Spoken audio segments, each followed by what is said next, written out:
যেহেতু আপনাকে দিনে 4 থেকে 4 বার মিনিমাম আপনাকে জল দিতেই লাগে ঘেঁষের ক্ষেত্রে।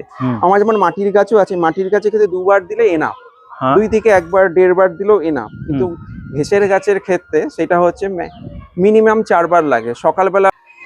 নমস্কার বন্ধুরা, আমি সমর আর আপনারা দেখছেন গ্রিন ফ্রেন্ডস। পুরো ফুলে ভরে আছে। আর চলুন ওইগুলো পরে দেখায়, আগে হলুদটা দেখায়। সুন্দর গাছ, 1 বছরও বয়স নয় গাছটার, আর ফুল দিচ্ছে এখানে, দেখে মাথা খারাপ হবে। আমাদের চেনা ছাদ কিন্তু অচেনা রূপ। প্রচুর প্রচুর ফুল নিয়ে এই মুহূর্তে গোলাপ গাছগুলি দাঁড়িয়ে আছে। এই প্রথম ফুটেছে তা নয়, এরা কিন্তু বহুবার ফুটেছে এর আগে। আমরা আজকে এসছি মোটামুটি শীত গরম বা একটা ভালো গোলাপ গাছ করতে গেলে যে পরিচর্যাগুলি লাগে, মূলত গরম আসছে কিভাবে টিকিয়ে রাখবেন, কিভাবে গাছ বাড়াবেন, সেই নিয়েই কিন্তু কথা বলবো। এই ছাদে অনেকে বিশ্বাসই করেনি যে এটা 1 বছরের বাগান, কিন্তু বিশ্বাস না করলেও কিছু করার নেই আমাদের, তাই না? হ্যাঁ ঠিক। কমেন্ট যা এসেছিল আগে, অনেকেই বিশ্বাস করেনি। তো চলুন, আমরা কিন্তু এবছর 2025-এর মিলন উৎসবে এই ছাদটাকে পুরস্কার তো ঘোষণা করছি আজকে। খুশি খবর দাদা, সামনে আসুন। নমস্কার, আমরা কোন জায়গায় আছি দাদা? আপনি আছেন খড়দাতে। হ্যাঁ, বিপি রোডের ঠিক কাছেই। এর আগের বারে এসেছিলেন, 1 মাসও হয়নি। সেই সময় যেসব ফুলগুলো দেখছিলেন ফুটেনি, তারা আবার নিজে থেকে ফুটতে শুরু করে দিয়েছে। আগের বারে এই বড় পাতার যে গাছটি, এবারে তার রূপ দেখুন, পুরো কুঁড়ি নিয়ে ভরে আছে।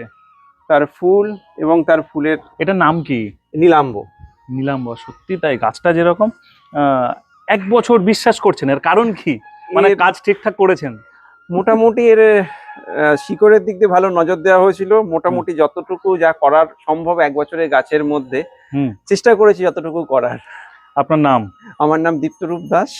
বাই প্রফেশন কি করেন? আমি কলেজে চাকরি করি।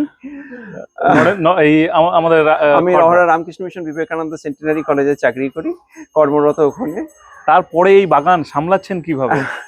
সামলানো খুব কষ্টসাধ্য, কিন্তু কোনো রকমে ম্যানেজ করে চলতে হয়। একদম। আমাদের প্রথমে বলুন কিছু গাছের আইডি, এবং সহজ আইডি গুলো, কঠিন গুলো বলতে হবে না। আচ্ছা, এখানে প্রচুর ছাদের মধ্যে গাছ আছে, প্রায় সব মিলিয়ে মেরে কেটে আমার 70-এর কাছে পিঠে আছে। আর এই ছাদটাতে 40টার একটু কম গাছ আছে, কিছু গাছ কমিয়ে দেওয়া হয়েছে। এখানে গাছ আমি করতে গিয়ে প্রথমে আমিও একদম অনভিজ্ঞ, যেটা বলে যে প্রথমবারে গাছ প্রচুর আমি হাবিজাবি গাছ কিনে ফেলেছি, সেগুলোকে এবার বাদ দেওয়ার সময় হয়েছে। ফুল গাছ করতে গিয়ে, গোলাপ গাছ করতে গিয়ে যেটা সবচেয়ে বেশি এখন দরকার, সেটা হচ্ছে পট কালচারের জন্য অ্যাপ্রোপ্রিয়েট যে গাছগুলো আছে সেগুলোকে নির্বাচন করা। আপনি যদি পট কালচারের জন্য অ্যাপ্রোপ্রিয়েট গাছ নির্বাচন না করেন, জাস্ট ফুল দেখে, ফুলের গন্ধ শুকে যদি এগুলোকে নিয়ে যদি করে ফেলেন, তাহলে হচ্ছে সমস্যা পরবর্তীকালে। তো যে সমস্যাটা তৈরি হয়ে যায় সেটা হচ্ছে, ধরুন এটা হচ্ছে অ্যাভালেঞ্চ। এই অ্যাভালেঞ্চ গোত্রীয় গাছ কিন্তু পট কালচারের পক্ষে খুব ভালো, যথেষ্ট ভালো। এইদিকে গেট স্কট, একটু কাঁটা ভরা গাছ, কিন্তু যথেষ্ট ভালো ফুল দেয়। কিন্তু এর একটু সমস্যা আছে, ডাইব্যাক টেন্ডেন্সি আছে, কিন্তু ফুল যখন হবে মন মাতিয়ে রেখে দেবে। এবং ফুলের সাইজ তুলনামূলকভাবে অনেক বড়। এটাও তাই, তাই তো? এটাও তাই। এই দুখানা গেট স্কট আছে। পরবর্তীকালে যেটা আছে, এটা দেখায় না, ক্যালিফোর্নিয়া ডিমস। এই ফুলের লংজিভিটিটা কম, কিন্তু যেদিনকে ফুটবে আপনার মন উজাড় করে দেবে। সত্যি তাই। ক্যালিফোর্নিয়া ডিমস ফুলের লংজিভিটিটা একটু কম, তাই তো? কম, তুলনামূলকভাবে কম হয়। কিছু কিছু ফুল আছে ফুলটা অসাধারণ সুন্দর হয়। এবং এইটা হচ্ছে এর সেকেন্ড ফ্ল্যাশের পর থার্ড ফ্ল্যাশ হচ্ছে এইটা। হ্যাঁ, থার্ড ফ্ল্যাশে এত হচ্ছে, মানে বোঝাই যাচ্ছে ছাদে এখন ঢোকার জায়গা পাওয়া যাচ্ছে না। অবশ্যই। আমরা প্রথমে আইডি গুলো নিচ্ছি, এরকম নিয়ে দাঁড়িয়ে আছি, ঠিক আছে? অর্থাৎ অনেক কিছু জানবো, শিখবো আজকে। তারপরে যেটা আছে হলুদ রঙেরটা, সোলারি। এটা ডাচ ভ্যারাইটি, এটাও লোকে করতে পারে। এটা সোলারি, তাই তো? সোলারি। তার পিছনেরটা? তার পিছনেরটা হচ্ছে এটা গ্যান্ডিফোলার ভ্যারাইটি, নাম হচ্ছে রেডিয়ান্ট পারফিউম। এই গাছটা একটু লম্বা হওয়ার টেন্ডেন্সি রয়েছে। এইটা যেমন আছে রকস্টার, প্রচুর হ্যাঁ, মোটামুটি ফুলটা করা যেতে পারে। বাহ, রকস্টার। তারপরে এইটা যেটা আছে বোরা বোরা, এই ধরনের গাছ ইজিলি করা যেতে পারে। বোরা বোরা। এইটা যেরকম আছে, এটা জুমেলি, এটা শেষ হয়ে গেছে। এর আগে যখন এসেছিলেন প্রচুর ফুটেছিল, এখন আস্তে আস্তে আবার নতুন করে দেখুন এখান থেকে আবার ব্যাসাল ছাড়তে শুরু করেছে, মানে নেক্সট ইয়ারের জন্য তৈরি হয়ে যাচ্ছে। এইটা যেরকম আছে বুকাটি, এইটাও খুব সুন্দর ফুল ফোটে। এবং পেছনের যেটা রয়েছে হটশট, আচ্ছা, এটা প্রচুর একদম ব্রাঞ্চ হিসাবে হয়। এটা অনেক প্রায় 1.5 মাস ধরে ফুলটা ছিল। 1.5 মাস ধরে? এটা কি দেখছি? এইটা হচ্ছে রিভাইরা। এটা ভালো। এটা খুব সুন্দর ফুল, এটা হয়, তবে তুলনামূলকভাবে কম ফোটে।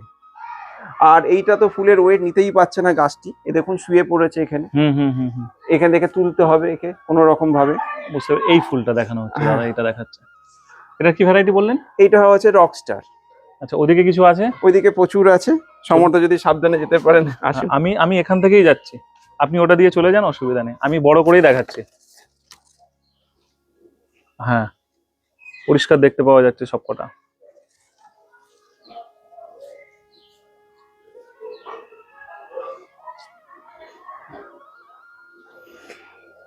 এইটা একটা হচ্ছে আননোন ভ্যারাইটি।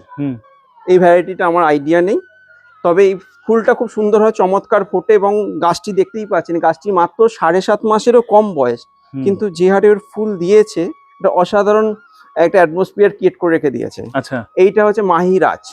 মাহিরাজ, দাঁড়ান আমি একটু বড় করে দেখাচ্ছি, হাতে ধরে রাখুন। মাহিরাজ দারুন,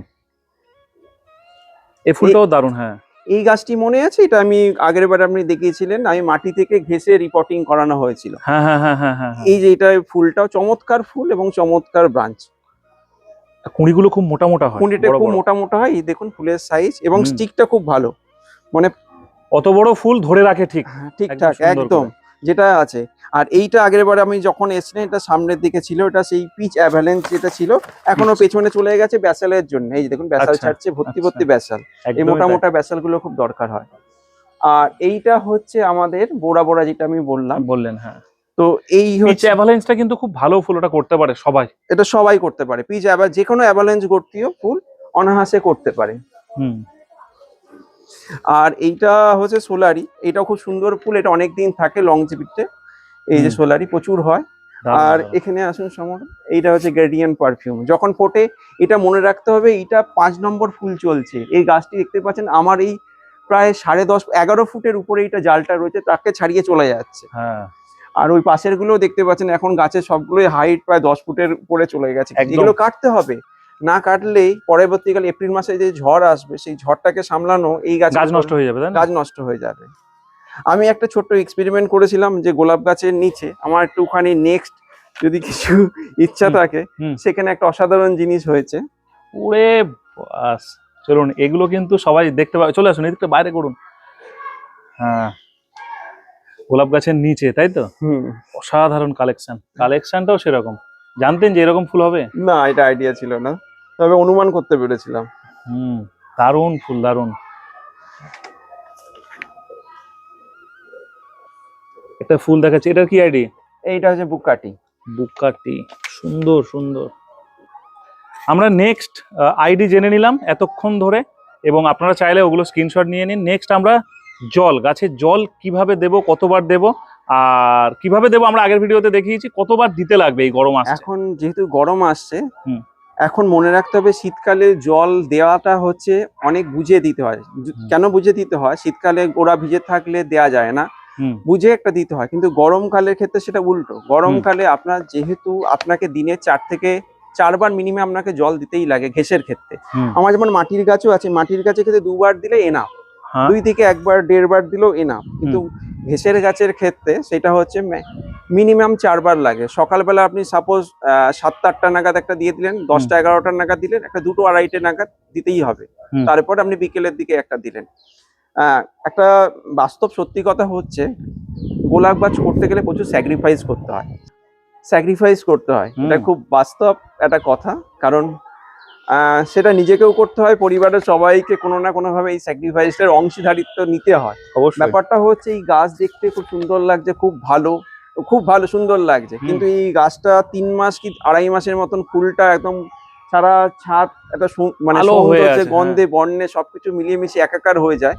কিন্তু বাদ বাকি সময়টা এর পরিচর্যাটা খুব কষ্টকর, কারণ গোলাপ হচ্ছে বহুবর্ষজীবী, এবং বাদ বাকি সময়কে বাঁচিয়ে রাখা, টিকিয়ে রাখাটা হচ্ছে খুব কষ্টকর। তাই জন্য আপনি বাইরে ঘুরতে যাওয়া থেকে শুরু করে কোনো জায়গায় গিয়েও আপনি শান্তি পাবেন না, গাছে জল কমে যাচ্ছে কি, বৃষ্টি হচ্ছে কি, এটা হচ্ছে, এটা সারাক্ষণ মাথায় রাখতে হয়। অবশ্যই। এবার কথা হচ্ছে, এই গাছগুলো যখন গরম পড়তে শুরু করছে, সঙ্গে সঙ্গে এই গাছের জলের পরিমাণটা আস্তে আস্তে আস্তে বাড়তে শুরু করে দিচ্ছে। যখন ফার্স্ট হাফে যখন জল দিলাম সকালবেলা, তখন ওকে পুরো ভাসিয়ে জল দিতে হবে।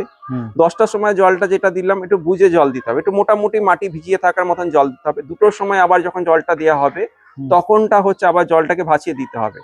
যাদের যাদের রিজার্ভারের জল তাদের মাথায় সবসময় রাখতে হবে ট্যাঙ্কে রিজার্ভারের জল যেন খুব বেশি গরম না হয়। যদি গরম হয়ে গিয়ে থাকে তাহলে আপনাকে ঠান্ডা করার একটা ব্যবস্থা করতেই হবে। গরম জল দিলে গাছ কিন্তু রুট নষ্ট হতে শুরু করে দেবে। তো এইটার পর বিকেলের দিকে যে জলটা দেওয়া হবে সেটা ভাসিয়ে দিতে হবে। সেকেন্ড হচ্ছে যেটা খুব দরকার, সেটা হচ্ছে গাছের স্প্রে। আপনাকে গরমকালের ক্ষেত্রে অন্তত মিনিমাম দিনে 4 থেকে 5 বার জলকে স্প্রে করতে হয়। না স্প্রে করলে হবে না, কারণ এই স্প্রে যতক্ষণ হবে গাছকে যতটা একটা ঠান্ডা একটা অ্যাটমসফিয়ার আপনাকে প্রোভাইড করতেই হবে। সেই প্রোভাইডটা যতক্ষণ না করতে পারছেন ততক্ষণ ধরে। আর গরমের ক্ষেত্রে কিন্তু বলে রাখি, এই মার্চ ফেব্রুয়ারি শেষ, মার্চ এপ্রিল এই সময় গাছ থেকে কিন্তু প্রচুর পরিমাণে ব্যাসাল ছাড়ে। কোনো প্রকার জলে শর্টেজ শুরু হয়ে গেলে ওই ব্যাসালটা আস্তে আস্তে আস্তে আস্তে নষ্ট হতে শুরু করে দেবে বা হবে না, এরকম একটা সমস্যা। আর আমরা বর্ষাকালে যে ব্যাসালটা পাই সেটাতে বেসিক্যালি পুনিং এর সময় সেই ম্যাক্সিমাম ব্যাসাল গুলো বাদ চলে যায়। মানে একটা ব্যাসালকে মিনিমাম ম্যাচিউরিটির দিকে নিয়ে যাওয়ার জন্য এই সময় যে ব্যাসালটা আসছে সেইটাই আমার হচ্ছে বেসিক্যালি দরকার। একদমই তাই। তো এইটা হচ্ছে ওয়াটার ম্যানেজমেন্ট আর স্প্রে নিয়ে আমি জলের স্প্রে নিয়ে আমি ব্যাপারটা আমি বললাম। আর সেকেন্ড যেটা ব্যাপারটা হয়ে যাচ্ছে যে মানে বাড়ির লোক, আমি একটু জলের নিয়ে বলি। জলটা অনেক সময় অনেকে বলে না ফ্রিজের জল বা ঠান্ডা জল দিলে রাতের দিকে ভালো হয়, সেটা কি ঠিক? ফ্রিজের জল নিয়ে স্প্রে করা যেতে পারে। স্প্রে অনেকে করে, স্প্রে করা বেসিক্যালি আমি এটা বলছিলাম, এটা বলতাম আমি স্প্রে ক্ষেত্রে যখন কোনো পেস্টিসাইড বা স্প্রে করবেন বা সন্ধ্যের দিকে বা বিকেলের দিকে যেটা স্প্রে করবে তাতে ফ্রিজের জল দিয়ে করলে মোটামুটি যেগুলো মাইটসের সমস্যা আছে, বিশেষ ধরনের পোকামাকড়ের সমস্যা আছে, সেইটা তুলনামূলকভাবে ভালো কাজ করে একটু ঠান্ডা ওয়েদারে। ম্যাক্সিমাম যদি আপনারা কোনো পেস্টিসাইড গুলোকে যদি চেক করে দেখেন, ওরা লিখে দেয় হচ্ছে মিনিমাম টেম্পারেচার একটা কথা বলে দেয়, ম্যাক্সিমাম টেম্পারেচার মিনিমাম টেম্পারেচার একটুখানি ভালো করে পড়লে দেখে নেবে। সেখানে সবসময় চাই হচ্ছে বিলো 30 ডিগ্রির মধ্যে টেম্পারেচারটাকে স্প্রে করতে। এবার সেক্ষেত্রে ফ্রিজের জল যতটা হবে ঠান্ডা হবে তো স্প্রে করলে মোটামুটি খুব ভালো কাজ হয়। সবাই তো পড়ে না দাদা, আর আপনি পড়েন বলেই তো 1 বছরে এত সুন্দর গোলাপ হয়েছে। আর আপনার ভুল ধরছে তারা যে 1 বছরে এটা নয়, যতই মিথ্যে কথা বলুক। তো যাই হোক, আমরা 3 নম্বরের পয়েন্টে এখন ঢুকে যাই। 3 নম্বরে এখানে লেখা আছে কি? ফিডিং। গরমকাল আসার সাথে সাথে মোটামুটি ফিডিংটাকে কমিয়ে দিতে হবে আস্তে আস্তে। কারণ গরমে এমনিতেই মিডিয়াগুলো প্রচুর হিট থাকে, হিট জেনারেট করে। সেখান থেকে অল্প পরিমাণে যতটা খাবার দেওয়া সম্ভব ততটা পরিমাণে খাবার দিন, কারণ খাবার আমরা যে কেমিক্যাল ফার্টিলাইজার যেগুলো দিই তাতে অটোমেটিক্যালি হিট জেনারেট করে। তাই তুলনামূলকভাবে সপ্তাহে 2 থেকে 3 দিনের মতন খাবার দিন। আর যতটা যদি তারও কম হয়ে যায় কোনো চিন্তার কোনো কারণ নেই। শুধু জলটা সেই সময় গরমের দিকে যেটা খুব দরকার হয়ে পড়ে সেটা হচ্ছে জল। আচ্ছা, জল নিয়ে আমরা অনেক আলোচনা করেছি। খাবার যদি সপ্তাহে 3 বার দেয়, 3 বারই কি শুধু মিক্স খাবার দেবে? মিক্সড খাবারটা ঘুরিয়ে ফিরে দিতে পারে। ধরুন কোনো সময় 20-20 হালকা করে দিয়ে দিল, কোনো সময় মিক্সড খাবার দিল, কোনো সময় ম্যাগনেসিয়াম সালফেট আর 1261 দিয়ে খাবার দিয়ে দেওয়া হলো।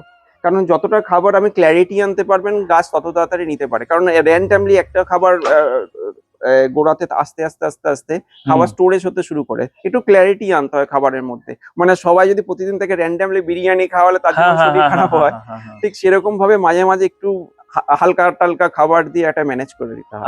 আর হিউমিক অ্যাসিড চলবে গরমে? হিউমিক অ্যাসিড হ্যাঁ অবশ্যই চলবে। হিউমিক অ্যাসিডটা আমি সবসময় ব্যবহার করতে বলি, সপ্তাহে 1 দিন অন্তত হিউমিক অ্যাসিড দেওয়া হোক, এতে রুট গুলো ভালো ডেভেলপ হতে সাহায্য করে। মাইক্রোনিউট্রিয়েন্ট 4 নম্বর পয়েন্ট। মাইক্রোনিউট্রিয়েন্ট যেহেতু খাবারের মধ্যে আমরা প্রচুর পরিমাণে ম্যাক্রোনিউট্রিয়েন্ট অ্যাড করে দিচ্ছি, হ্যাঁ, সুতরাং এবার মাইক্রোনিউট্রিয়েন্ট গুলো আসতে হবে। যেমন মাইক্রোনিউট্রিয়েন্ট ফেরান, জিঙ্ক, ম্যানিবডিনাম, আয়রন, এই যে পার্টগুলো রয়েছে এগুলো গাছের প্রচুর পরিমাণে দরকার হয়ে পড়ে। এবার সেইগুলোকে আপনাকে উপর থেকে স্প্রে করতে হবে। অনেকে আবার গাছের গোড়াতেও দেয়, যে যেরকম ভাবে ব্যবহার করে করুক, কিন্তু সপ্তাহে 1 দিন করে অবশ্যই মাইক্রোনিউট্রিয়েন্ট গাছকে দেওয়ার দরকার। সপ্তাহে 1 দিন করে অবশ্যই। তার কাছে যা মাইক্রোনিউট্রিয়েন্ট আছে তাই দিক নাকি? হ্যাঁ, কোনো ব্যান্ড টেন্ডের কিছু ব্যাপার নাই, চেষ্টা করবেন একটু মোটামুটি ভালো দিলে ভালো কাজ হয়।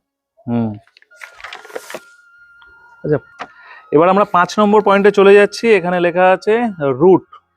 হ্যাঁ, ঠিক আছে। এবার রুটটা খুব তাড়াতাড়ি ঠিকঠাক রাখা দরকার গাছের, কারণ গাছের খাবার জল সমস্ত কিছু রুটের মাধ্যমেই নিচ্ছে। সুতরাং রুটটাকে যদি আমি ঠিকঠাক রাখতে পারি বাদ বাকি কাজটা অনায়াসে হয়ে যাবে। আমাদের যেমন পেট, গাছের সেটা একদম এক্স্যাক্টলি। তো তাই জন্যে ওকে যেটা দরকার হবে সেটাকে রুটটাকে ঠিকঠাক রাখা দরকার। তার জন্য কি হবে, আমি 1261 কথা বললাম, হিউমিক অ্যাসিডের কথা বললাম, এইগুলো বেসিক্যালি রুটটাকে ঠিকঠাক করে ঠিক রাখতে সাহায্য করে। এবার 1261-তে যখন আস্তে আস্তে আস্তে আস্তে আপনি গাছকে দিতে শুরু করবেন, গাছ আস্তে আস্তে রুটটার দিকে খাবারটা নিতে শুরু করে দেবে। যখনই রুট খাবার পেতে শুরু করে দেবে, সঙ্গে হিউমিক অ্যাসিড অ্যাড হবে, গাছ অনেক ভালো রেজাল্ট করতে শুরু করে দেবে, যেটা আপনার পরবর্তীকালে ডাইব্যাকের সমস্যা, বিভিন্ন ফাঙ্গাসের সমস্যা থেকে ও নিজেকে অনেকটা পরিমাণে রিকভার করতে হেল্প করবে রুটটা থেকে, তাই তো? এবার আমরা 5 নম্বর পর 6 নম্বর পেস্টিসাইড। গরমের সময় কি পেস্টিসাইড দেওয়া হবে? গরমের সময় অ্যাকচুয়ালি এখন যে গরমটা আসতে শুরু করবে, সেই গরমের মধ্যে সবার আগে আপনার রাখতে শুরু করবে মাইটস। তো মাইটস এর জন্য সবার আগে আপনার এই পুরো গরমটা আপনাকে মাইটস এর জ্বালিয়ে দেবে আপনাকে। ফেব্রুয়ারি মাসের এন্ড থেকে এপ্রিল মাসের মাঝামাঝি সময় পর্যন্ত প্রচন্ড পরিমাণে মাইটস লাগবে গাছের। তার জন্য আপনার হচ্ছে নিয়ম হচ্ছে গাছের গোড়ার পাতার ঠিক উল্টো দিক দিয়ে আপনাকে যতটা পারবেন জল স্প্রে করবেন, পাতার ঠিক নিচ থেকে স্প্রেটা হবে, কারণ মাইট সবসময় অলওয়েজ এই পার্টে লাগে, এরকম পার্টের মধ্যে লাগে, এবং তাই জন্য ওটাকে যতটা পারেন জল দিয়ে ওটাকে ভাসিয়ে দিয়ে বের করে দেওয়া। এটা আস্তে আস্তে আস্তে ঠিক এরকম জায়গায় মাইটস গুলো লাগতে শুরু করে। অলরেডি শুরু করেছে অনেকের, কিছু কিছু গাছে, অবশ্যই আমার গাছেও আসতে শুরু করে দিয়েছে। তো এটাকে আগে দেওয়াও দরকার, অন্তত দিনে যতবারই জল স্প্রে করুন, উপর দিয়ে জল স্প্রে যেমন করছেন করুক, কিন্তু নিচ থেকে অন্তত মিনিমাম 2 থেকে 3 বার করুন, এবং ফোর্সলি যেন পাতাটাকে যেন হিট করে। অনেকে মেশিন ব্যবহার করছে। হ্যাঁ, আমিও মেশিন ব্যবহার করি, কারণ এত গাছ হাতে স্প্রে করে ব্যবহার করাটা তাতে ভালো, তাই তো? হ্যাঁ, তুলনামূলক অনেক ভালো, মানে হাতটা ঠিকঠাক থাকবে। সেকেন্ড যে পার্টটা হচ্ছে আপনি মাইটস এর জন্য আপনি কিছু কিছু আছে, যেমন কাকা, আপনি 2 ml পার লিটার জলের মধ্যে মিশিয়ে উইথ স্টিকার আপনি 1 সপ্তাহ ব্যবহার করলেন, পরের সপ্তাহে আপনি ওবেরনে চলে গেলেন, পরের সপ্তাহে একটুখানি মাইটিসাইড দিলেন, ওবেরন দিলেন, ওবেরনটা স্টিকার করে ওটা 1 ml থেকে 1.5 ml এর মতন দেবেন, নিয়ে একইভাবে স্প্রে করতে থাকবে নিচ থেকে। 2-3 রকম রাখা ভালো। অ্যাকচুয়ালি কোনো জিনিস একইভাবে রাখা উচিত নয়, মাল্টিপল ভাবে ব্যবহার করা। এই সপ্তাহে যদি এইটা ব্যবহার করেন, নেক্সট সপ্তাহে এইটা ওবেরন ব্যবহার করেন, পরের সপ্তাহে হয়তো থিটা ব্যবহার করলেন। তো এইভাবে ওটাকে চালিয়ে যেতে হবে, আর মাঝে মাঝে কনফিডার একটু আধটু আপনি ব্যবহার করতেই পারেন। কনফিডার বেসিক্যালি ইয়ের জন্য, থিপসের জন্য খুব ভালো কাজ করে। আচ্ছা, আমাদের 7 নম্বর পয়েন্ট স্প্রেয়ার লেখা আছে, স্প্রে। এবার স্প্রেটা আমি যেটা বললাম, প্রতিদিনই 4 থেকে 5 বার আপনাকে স্প্রে তো করতেই হবে। 4 বার মিনিমাম অন্তত স্প্রে করুন, 4-এর কম হয়ে গেলে কোনো অসুবিধা নেই, 3 বার করার চেষ্টা করুন। যার যেরকম সময় হবে সেই অনুসারে ইয়ে করতে হবে, তো স্প্রেটা করতে হবে। স্প্রেটা আমি একটা দেখিয়ে দিচ্ছি কিভাবে স্প্রেটা করলে ভালো হয়। সবকিছু আমাদের কাছে রেডি একদম। আমি এইদিকে একটি গাছকে দেখাচ্ছি, যার হাইট একটু বেশি আছে। এই গাছটি পরে বলছি এটি সম্পর্কে। দেখো, এই নিচ থেকে আমি মারছি স্পেয়ারটি। এটা বিকাল টাইমে বা দিনে 4 বার? দিনে 4 বার। যখন আমি কিছুক্ষণ আগে দিয়েছি, দেখো নিচ থেকে এরকম করে মারছি, যতটা এখান থেকে যাওয়া সম্ভব ততটা আমি দিয়ে দেওয়া হলো, স্প্রে করে দেওয়া হলো। তাহলে গাছ স্প্রে হলো। তো গাছের নিচ থেকে সবসময় স্প্রে করতে হয়, আমি যেটা বললাম, আর দিনে 1 বার উপর থেকে দিলেও অসুবিধা নেই। অবশ্যই। আর এরপরে ইম্পর্টেন্ট যেটা, আমরা শীতের সময় ফাঙ্গিসাইড ব্যবহার কম এবং ব্যবহার করিনি ফাঙ্গিসাইড, কিন্তু ফাঙ্গিসাইড ব্যবহার না করলে কি হবে? এখন আসছে গরম, তারপরে আসবে বর্ষা, তারপরে গাছের যত্ন। এই ফাঙ্গিসাইড কি ব্যবহার করতে হবে আর কিভাবে? ফাঙ্গিসাইড বেসিক্যালি শুরু হবে বর্ষা থেকে, বর্ষার সময় থেকে, যখন বৃষ্টি আরম্ভ হবে, র্যান্ডামলি বৃষ্টি হবে, আর আপনার মিডিয়া সবসময় ভিজে থাকছে, এই সময় যেটা শুরু করে ফাঙ্গাসের প্রাদুর্ভাব শুরু করে দেয়। এবং ফাঙ্গাস বেসিক্যালি একটু ড্যাম্পিং এরিয়ার মধ্যে আসতে ভালোবাসে, থাকতে ভালোবাসে, সবসময় ড্যাম্প থাকবে এরকম টাইপের। সেই সময় মানে বেসিক্যালি তার থেকে ডাইব্যাক জাতীয় অনেক কিছু শুরু করে দেয় সমস্যা। আর যেটা ফাঙ্গাসের মেন সমস্যা হচ্ছে পাতা কালো হতে হতে শুরু করে দেবে, কারণ ঠিকঠাক করে রোদ না উঠলে ওই নানা ধরনের ফাঙ্গাস চলে আসতে শুরু করে দেয়। সেই সময় আপনারা যেটা করতে পারেন, রেডোমিল গোল্ড যেটা রয়েছে, স্প্রে করবেন 2 গ্রাম পার লিটার জলে। এছাড়া অ্যামিস্টার টপ হচ্ছে একটু ভালো কোয়ালিটির অ্যামিস্টার টপ, সেটা আপনি ব্যবহার করতে পারেন। ওটা 1 ml পার লিটার জলের মধ্যে আপনি স্প্রে করুন, দেখবেন আশা করি খুব বেশি অসুবিধা হবে না, প্রবলেম হবে না। আর যদি গোড়াতে খুব বেশি সমস্যা হয়, তাহলে এই 1 লিটার জলে হচ্ছে প্রায় 1.5 গ্রাম থেকে 2 গ্রামের মতন হচ্ছে আপনি ওই রেডোমিল গোল্ড আপনি গোড়ার মধ্যে দিয়ে দিতে পারেন সেই সময়। আর ব্রাইটক্সও খুব ভালো, ব্রাইটক্স যদি কেউ ব্যবহার করতে চায় ব্রাইটক্সও ব্যবহার করতে পারে। ব্রাইটক্সটা কন্টাক্ট আছে। ব্যাপারটা হচ্ছে এখানে একটা প্রসঙ্গে বলে রাখি, আমি যেরকম মানে মানে খুঁটিয়ে খুঁটিয়ে ঘেটে ঘেটে ঘেটে ঘেটে শিখছি, আমার মনে আছে আজ থেকে মোটামুটি 7 মাস আগে হুম আমার গাছে একটা অদ্ভুত ডিজিজ শুরু হয়েছিল। সেই সময় ডিজিজে আমার গাছ এখান থেকে অটোমেটিক্যালি কালো হয়ে যাচ্ছে, বেসিক্যালি রোগটা ক্যাঙ্কার। হুম তো আমার প্রচুর গাছ নষ্ট হয়েছিল। সেই সময় আমি সমরদাকেও মেসেজ করেছিলাম, হ্যাঁ, হ্যাঁ, হ্যাঁ, সমরদা আমার এরকম একটা সমস্যা হচ্ছিল। সমরদা সেই সময় আমাকে বলেছিল আপনি বাইটক্স ব্যবহার করুন, কাজ হবে দেখবেন। হুম। তো আমি বাইটক্স ব্যবহার করেছি। এবার আমাদের এখানে অতীন বসু বলে একজন আছেন, হুম, হুম। অতীন বসু বাবু খুব আমাদেরকে হেল্প করে এই চত্বরে। হ্যাঁ হ্যাঁ তো উনিও আমাদেরকে বিভিন্ন ধরনের সমস্যা টমস্যা হলে অতীন বসু মহাশয় আমাদেরকে খুব হেল্প করে বলে দেয় যে এইটা করো ওইটা করো, এবং এইটা খড়দার করা শো উচিত। অর্গানাইজ করে হ্যাঁ, ওনারা। খর্দা পুষ্পদর্শনীতে উনি ইয়ে করেন, আমাদেরকে পুত্র স্নেহের মতন খুব ভালোবাসে সবাইকে আমাদের এই চত্বরে।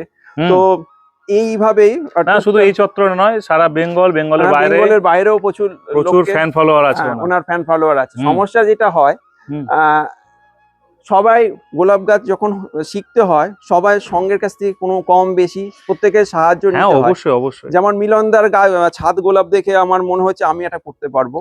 আবার অতীন বসু মহাশয়ের কাছ থেকে তার টেকনিক্যাল যে টার্ম গুলো আছে তার কাছ থেকে ওনার কাছে শেখাটা খুব দরকার হয়ে আমাদের পড়ে। শেখা নিয়ে দরকার, কে শেখার কত কে জায়গায় কোথা মাস্টার থেকে তৈরি কি হচ্ছে তার বলছে কোনো ঠিক না নেই। বলছে, এটা খুব হাস্যকর ব্যাপার। ও গ্রুপ থাকলে কিছু থাকলে সব মানুষ মিলিয়ে কিছু কিন্তু, মানুষকে নিয়ে কথা এটাও হবে সারা সত্য জীবন। যে হ্যাঁ। দিনের শেষে নিজেকেই গাছের খাবার দিতে হয়, জল দিতে হয়, গাছের সমস্ত কিছু নিজেকেই করতে হয়। আমি একটা কথা বলে রাখি এখানে, যেখান থেকেই যে যাই শিখুক না শিখুক, সে যদি নিজে না গোলাপ করে কোনোদিন কারোর ছাদে যত মাস্টার দূর থেকে যাই কিছু বলুক সে করতে পারবে না, করা সম্ভবও নয়। না, করা সম্ভব কি? কখনোই সম্ভব না। তাহলে 1000 লোক গাছ করছে, 10 জনের গাছ ভালো হচ্ছে কেন? মাস্টার তো একটাই, সবার কাছ থেকে শিখছে। এক্স্যাক্টলি, মানে একটি ক্লাসের মধ্যে প্রায়, আমি যেমন কলেজে হ্যাঁ। চাকরি করি যেরকম, একটি ক্লাসের মধ্যে নেই করে ধরুন ফিজিক্স অনার্স এর ছাত্র, সেখানে রয়েছে হয়তো আমার ক্লাসের 60খানা ছাত্র, ঠিক তার তাই। মধ্যে সবচেয়ে হাইয়েস্ট যেটা সিজিপিএ পাচ্ছে সেটা একটিই ছাত্র, একদমই বাদ তাই। বাকিরা রয়ে যাচ্ছে। এবার সে তো তার টিচারকে বলতে পারবে না যে সেই যে তার নিজের তার কিছু নিজের থাকা নিজের দরকার। কৃতিত্ব ওটা সম্পূর্ণ। এই আর বাগান নিজেকে আপনি আপডেট হ্যাঁ। করতে হবে, এভরিডে নিজেকে আপডেট করতে হবে, পড়াশোনা করতে হবে,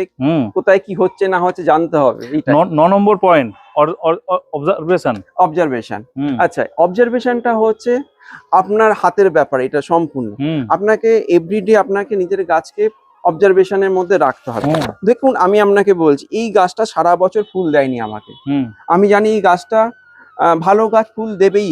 হুম এই গাছটি মানে খুব অড টাইমে লাগিয়েছিলাম, এই আগস্ট মাসের শেষের দিকটাতে। সবাই বলেছিল এই টাইমে গাছ লাগায় না এই গরমের মধ্যে, হুম। কিন্তু এই গাছটাকে অবজারভেশনের মধ্যে রেখে রেখে রেখে রেখে প্রতিদিন ওর পাতা মানে কুঁকড়ে যাচ্ছে, কখনো পাতা শুকিয়ে যাচ্ছে, আমাকে দেখে দেখে একটা জায়গায় নিয়ে আসতে হবে যে এই গাছটা এই এই পরিমাণ জল দিলে, এই পরিমাণ খাবার দিলে গাছটা নিতে পারছে। হুম। এইটা আপনাকে সম্পূর্ণ নিজের অবজারভেশন, এই অবজারভেশন নিয়ে আপনাকে গাছটাকে ইয়ে করতে হবে, খেয়াল করতে হবে। খেয়াল করতে হবে। পার্টিকুলার এখানে সব গোলাপ গাছ এক হতে পারে, সবার টেন্ডেন্সি আলাদা আছে। টেন্ডেন্সি সম্পূর্ণ আলাদা। যে দেখুন এই হলুদ ফুলে পুরো ভেসে রয়েছে, এইটা হুম এইটা হচ্ছে এর থার্ড ফ্ল্যাশ। হুম। ঠিক আছে, এর কিন্তু জলের আগের দিনকে বলেছিলাম, এর কিন্তু জল খাবার সবকিছু ওকে আপনাকে খুব আপনাকে অবজারভেশনের মধ্যে রাখতে হবে। কারণ আমি দেখতে হবে আমার শিকড় ঠিকঠাক আছে কিনা, বা আদার্স কোনো ঠিকঠাক আছে কিনা, এই গাছটাকে কতটা পরিমাণে লাইট পাচ্ছে কি পাচ্ছে সমস্ত কিছু নিয়ে এসে আপনাকে নিয়ে আসতে হবে, মানে একদম খেয়াল করতে হবে প্রত্যেকটা জিনিসকে। যেমন আমরা খেয়াল করলাম এই মুহূর্তে দেখুন কতগুলো মৌমাছি একসঙ্গে মধু খাচ্ছে, এই হচ্ছে ব্যাপার। এই একটা ফুল হুম। দেখুন, এই ছোট্ট গাছ হুম হুম হুম। কি অসাধারণ, পদ্ম ফুলের মতন। এটা একদমই তাই। নামটা কি? এর নাম জ্যানিস কিনং। দারুণ দারুণ। এটা অসাধারণ। এই আগের বারে এসছিলেন, দেখুন এখানে কি এখন কন্ডিশন চলছে। হ্যাঁ। একটা এটা যেমন পিডি মোনাকো, বহু পুরনো গাছ, কিন্তু মেন সমস্যা হচ্ছে এই গাছটিকে বাঁচানো কিন্তু খুব কষ্টকর। হুম। এর মেন সমস্যা হচ্ছে ডাইব্যাক, এর জল খুব বুঝে দিতে হবে। এই গাছটি প্রচুর পুরনো গাছ, ম্যাক্সিমাম লোকের বাড়িতে কোনো না সময় পিডি মোনাকো ছিল বা থাকবেই। তো এইটা হচ্ছে এরকম গাছ, মানে আপনার গাছের থাকতে থাকতে গাছের নেচারটা বুঝতে হবে। মানে কার ধরুন আমার বাড়িতে ছোট বাচ্চা আছে, আমার ছেলেকে বলতে হবে এই জিনিসটা পড়াশোনা করো, সে রেগে যেতে পারে, কিন্তু তাকে বুঝিয়ে বাজিয়ে নিয়ে আসতে হবে। এটা যেরকম মাটির গাছ, দেখুন প্লাম টক এ ভর্তি ফুল হয়ে রয়েছে, মাটির মধ্যে হয়ে রয়েছে, কোনো কিছু আমার লাগে না, কিন্তু অটোমেটিক্যালি এটাকে অবজারভেশনে বুঝতে পারি যে এর খাবার আমাকে মিনিমাম অল্প অল্প করে খাবার দিতে হয়, একে বেশি খাবার নিতে পারে না, ওদের সিন্ডারের মতো নিতে পারবে না, এ নিতে পারবে না। আমরা 10 নম্বর পয়েন্টে চলে যাব। দাদা আরো শেখাচ্ছে, যত ভালো করে মানে ওনার অসুবিধা যেগুলো হয়েছিল সেগুলোই কিন্তু তুলে ধরলো, এই নয় যে ওনার অসুবিধা হয়নি। ঠিক বলছি কিনা? একদম। এখানে একটি গাছ আছে, এই দেখুন এই গাছটি আমি আমার সম্পর্কে বলি। এই গাছটির বয়স 20 বছর। আচ্ছা। এইটা হয় পিডি মোনাকো। আমি যে বছর মাধ্যমিক পরীক্ষা দিই সে বছর বেসিক্যালি আমার মা পরীক্ষা দিয়ে হল থেকে ফেরার সময় এই গাছটিকে নিয়ে আসে, সেই সময় থেকে গাছটি ছাদের মধ্যে রয়ে গেছে।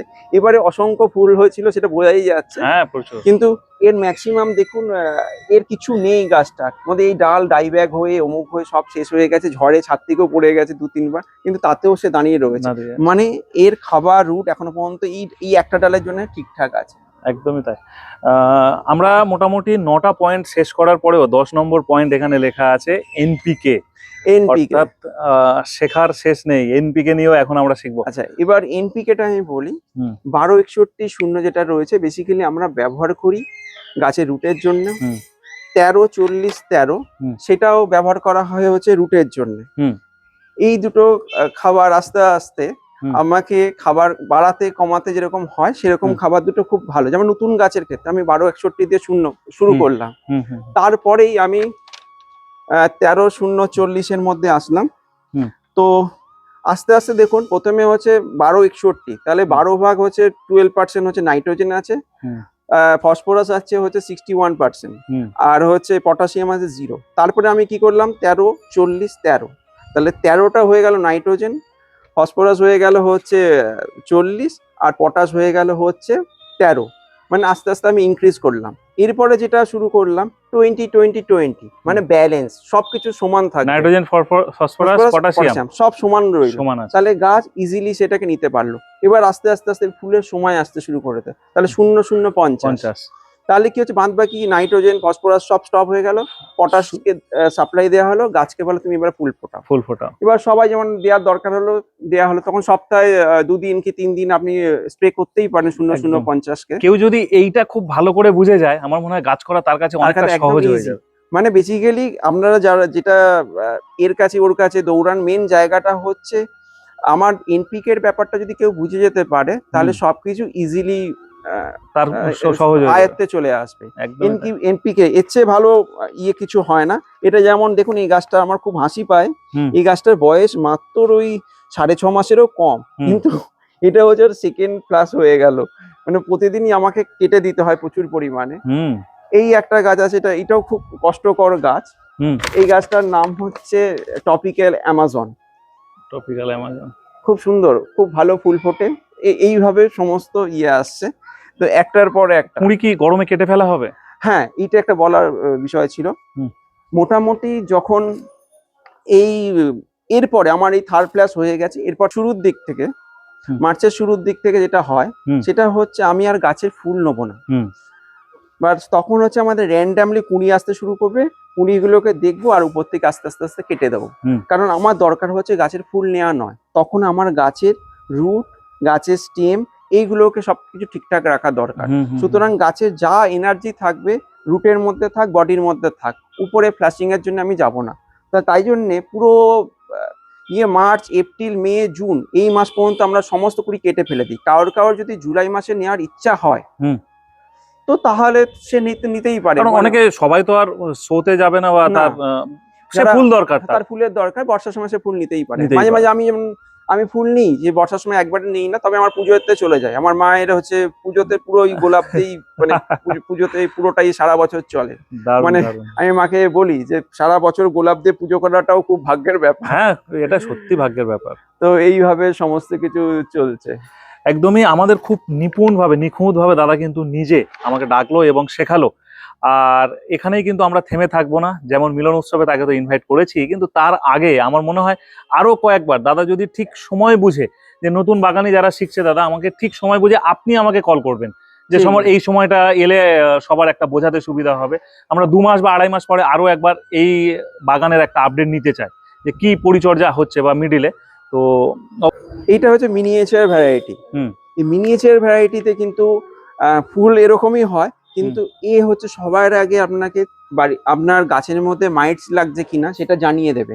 কারণ যে গাছ ঝোপালো টাইপের হয় তাতে মাইটস বেশি লাগে। দুটো গাছ। এবার ভালো করে লক্ষ্য রাখলে হয় এই গাছটাকে আমি ধরছি, এই পাতাটাকে আস্তে আস্তে উল্টালেই আমি বুঝতে পারবো এর মধ্যে মাইটস লাগতে শুরু করে হ্যাঁ, যা এটাই হোক তো মুড়ে উপর দিকে উঠে যাচ্ছে আস্তে এই আস্তে। যে হ্যাঁ, আস্তে আস্তে এই যে মানে এই যে মাইটস লাগতে শুরু করে দিয়েছে, হুম এই যে লাল লাল যেগুলো আসতে শুরু করে দিয়েছে, সাদা সাদা সাদা সাদা সাদা, হুম। এইগুলো সব মাইটস।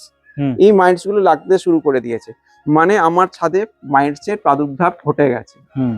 এবার নেক্সট যেটা কাজ হচ্ছে, আমাকে এই এই একটা গাছ থেকে কিন্তু সারা ছাদের মধ্যে ছড়িয়ে যাবে ছড়িয়ে কিছু যাবে। দিনের মধ্যে। হুম, হুম। তো এইভাবেই আপনাকে অবজারভেশনের মধ্যে রাখতে হবে যে প্রতিদিন পাতা একবার উল্টে উল্টে দেখতে হবে। হুম। সেইটা আবার এই গাছটাও একটা অদ্ভুত, এই গাছটাকে দেখে মনে হবে এটা মাইক্রোনিউট্রনের অভাব। হুম। আহ, তো চলুন এইটা তাকে হচ্ছে একবার আমার দেখায়। মেয়ে, হ্যাঁ, মুখকে হাঁড়ি করে বসে রয়েছে। আচ্ছা আচ্ছা, একদম আমি পুচকু। বলছিলাম কতদিন? যে পরিবারের মানুষেরও খুব হ্যাঁ, সাপোর্ট হ্যাঁ, করে। হ্যাঁ, একদমই। তো আমার দিদির সামনে, স্ত্রী, হ্যাঁ। আমার মা মাঝে মাঝে প্রচুর পরিমাণে হেল্প করে। আমার এই ছোট দুটো বাচ্চাকে আমার স্ত্রী আর শাশুড়ি মাই সামলে যাচ্ছে, না হলে আমি এত কাজ করতে পারতামই না। আর একদম। আমার মাই মাঝে মাঝে গরমের মধ্যে, আমি কলেজে চাকরি করি, ইম্পসিবল 2টোর সময় 2:30টার সময় জল আসা, দেওয়া। আমার মা মাঝে মাঝে গাছে জল দিয়ে, বা বিকেলে আমার আসতে দেরি হয়ে যাচ্ছে, ইম্পসিবল আসাটা। এটা কি এমনি দিদি আসেন তো বাগানে? আর দিদি ভালো আইডি জানে গাছের, এই তাই? নয় যে ইয়ে অল্প দেখতে দেখতে দেখতে দেখতে সব শিখে যায়। তো এই গাছটা যেরকম, এই গাছটা সারা বছর যেমন ফুল হয়নি, হুম। এইটা রিসেন্টলি এই পাতাগুলো দেখে সবাই বলবে মাইক্রোনিউট্রিয়েন্ট, কিন্তু এইটা কোনো মাইক্রোনিউট্রিয়েন্ট, এর জেনেটিক্যালি এটার সমস্যা। আচ্ছা। পার্টিকুলার এই ডালটা এরকমই পাতা হবে, এরকমই হবে। লোকে এটা অন্য গাছ হলে তো ভ্যারিকেট আইটেম বলে বলে চালিয়ে চালিয়ে দিত, দিত, আমি হ্যাঁ। এটা গোলাপ ভ্যারিকেট বলে দিলাম। কিন্তু অসাধারণ ফুল হয়, হ্যাঁ। হ্যাঁ, এই দারুণ। সহস্র ধারা এরকম বিশাল বড় বড় ফুল, এটা থার্ড ফ্লাশিং এর শেষের দিকে। আর আচ্ছা। এই গাছটি নিয়ে আমি বলছিলাম, হুম। সবসময় যে বড় নার্সারি থেকে গাছ কিনলেই যে বড় বড় গাছ হবে বা ভালো গাছ হবে, এটা এর কোনো ধারণা, মানে হ্যাঁ, নেই। এটা ধারণা লোকের। এটা একটা ধারণাগত। এই গাছটির আইডিয়া আমি জানি না, এটা আমি একটা ছোট্ট নার্সারি থেকে আমি এটা নিয়ে এসেছিলাম। 10 টাকা 10 টাকার গাছ, বলছি। ভদ্রলোক ফেলে দিচ্ছিল, কিন্তু এই গাছটির হাইট এখন বুঝতেই পারছেন প্রায় 9.5 ফুট, 10 ফুটের কাছে পিঠে হয়ে আর দাঁড়িয়ে বয়স, রয়েছে। গাছের বয়স? মাত্র 7.5 মাস। কেউ বিশ্বাস কেউ করেনি। বিশ্বাস হ্যাঁ, আমরা করবে আগের না, বারে বলেছিলাম। এটা অসম্ভব কাউকে বিশ্বাস করানো। আচ্ছা, 17 মাসের গাছ আপনি 7.5 মাস বলবেন কেন? মানে বলে লাভটা কি পাবেন? এটা মানুষ বুঝতে পারে নাকি? অ্যাকচুয়ালি ওটা ব্যক্তিগত যার ব্যাপার। কেউ অনেকে আছে, আমার এক পরিচিত আছে, সে 3.5 বছর ধরে গাছ করছে, সে এখন গাছ করতে করতে করতে করতে একটা জায়গাতে গিয়ে দাঁড়িয়ে রয়েছে। তার হুম। কাছে এই গাছ নিয়ে আসলে মনে হবে সে বিশ্বাসই করতে চায় হ্যাঁ, না। হ্যাঁ, হ্যাঁ। এবার তাকে তো আমি বোঝাতে পারবো না, কিন্তু গাছ বয়স কেমন সেটা আপনার গাছের গোড়া দেখলেই বোঝা যায়। বোঝা যখন যায়। এই নিচের ডালগুলো যখন দেখবেন সবজে ভাব সবুজ থাকবে, আছে, হ্যাঁ, সবুজ আছে, তখন বোঝা যায় যে গাছের বয়সটা কেমন। যেমন এই ব্রাউন গাছটার হয়ে যায়, বয়স হ্যাঁ। যেমন বেশি, এই দেখুন হুম। ব্রাউন হয়ে গেছে, পরের পর সব ব্রাউন হয়ে এইগুলোকে গেছে। দেখলেই বোঝা যায়। সুতরাং এটা কারোর সাথে তর্ক করে অনেক কিছু জানলাম, অনেক কিছু আপনাদেরকে জানালাম, জানানোর বাকি সব সময় থেকে যায়। 32 মিনিট হয়ে গেছে, আর জানাচ্ছি না কিছু। সবাই ভালো থাকুন, সুস্থ থাকুন। নতুন ভিডিও আসছে আবার আগামীকাল।